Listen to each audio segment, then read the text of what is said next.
За намайг бүтэн нэр маань болохоор Эрдэнэ цэцэг гэдэг байгаа. Тэгээ тайзны нэр маань болохоор NG. Тэгээд би одоо Мөнгөн төгсөлбөр сургуулийн 9-р ангид суралцдаг. Яалчгүй авьяаслаг монголчуудын дараа жүжигчин болмоор санагдаад тэгээд чулуун чимиг гэж надад нөгөө зүгээр л нэмсгэлд байгаа дуулах хүсэл тавиад тэрнээс хойш дуулахгүй юм байна гэдэг. Тэгээд дуулах урлагийн замаа сонгосон юм аа. Тэгээ одоо би том босоо охин шүү дээ. Одоо энэ чинь юу ахлах ангид орох чинь том босоо охин. Тийм болохоор би ээждээ жоохон ч ихсэн туслах хэрэгтэй гэж бодоод тэгээд би энэ бизнесээ эхлүүлсэн байгаа. Тэгээ ээж маань тий агаа дүү бид гурыг бас өсгөх гэж тийм болохоор би бизнесээ эхлүүлсэн. Тэгээд хоёрд гэх юм бол нөгөө нэг манай найзууд, охтууд, үеийн охтууд маань надад зөндөө хувцас хаанаас авдаг вэ гэдэг асуулт 24/7 ирдэг. Тэгээд тийм болохоор би нөгөө нэг дандаа клипний хувцсыг энгийн хувцааш тэр урагшаа Бээжин лөө явж чадахгүй. Тийм болохоор бүр гоё хот гээд Гуанжуроо очиж бас хувцснуудаа хамгийн гоё гэсэн хамгийн гоё материалтай гэсэн цуглуулж авчирж байгаа.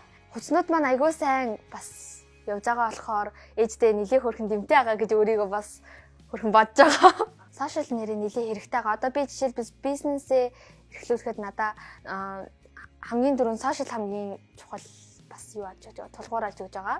Энэ чи хөөрхөн шүү анигийн дүү анин чамаа дэмждэг шүү байсан бол одоо манай жоохон пэнүүд бичиж сураад энж байна гэдэг зөндөө олон энж байна л гэдэг комментууд яваад тарахаар энж байнаасэ нүү гэдэг комментууд амьдаар тиймэрхүү үгнүүд авдаг болсон байлээ. Тэгээд том болох бас нэг бодлын гоё нэг бодлын жоохон бас муухай л байна гэхгүй юу. Анаа болсон. Тийм сошиал бүлэд манай үеийн хүүхдүүд манай үеэс дэшээ том эгч нар бас айгүй их бичсэн байдаг.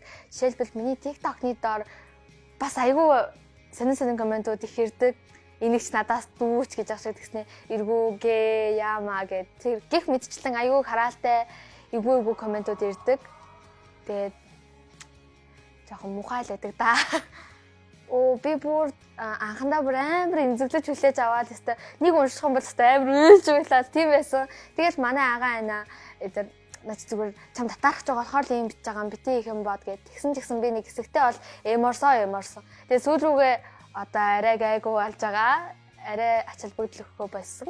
Айгүй хичээж байгаа л араас нь тийм коммент авчингууд бүр ингээл хамаг амьдрал нурчж байгаа юм шиг санагддаг. Тийм болохоор өөр хүмүүсийн ямар нэгэн бичлэг дээр хичээж байгаа хүмүүстэй бити тийм муухай гэлж байгаарэ. Ах эгч нараа, найз нараа.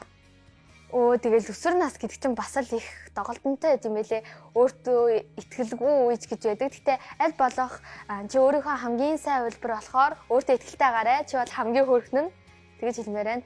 Яг тэр чинь өсвөр наснд юм айгүй хэмэрх шалтгаан их байдаг юм шиг санагцаа надад.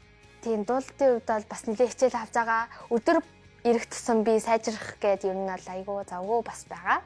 Өсвөрийн одоо миний үеийн хүмүүс тайр дурлал бас айгүй хэдэг штэ. Тийм болохоор би юм гоё хайрын тухай дуу гаргаж байгаа. Тэгээд зарим хүмүүс намайг арай жоохон байж гэж хэлж магадгүй. Гэхдээ зүгээр дээ. Манай үе тийм зүндэдэг болохоор тэгээд гоё хайрын тухай дуу гаргаад дараа нь гоё тийм хүсэл мөрөөдлийнхаа тухай дуу бас гаргаж байгаа. Энэ бүр яг юм cover биш. Миний дуу тийм болохоор айгүй их дагталж байна. Ирээдүйд би ер нь дуучин жүжигчний хослуулсан тийм мундаг дэлхийд алдартай хүн болохыг мөрөөддөг.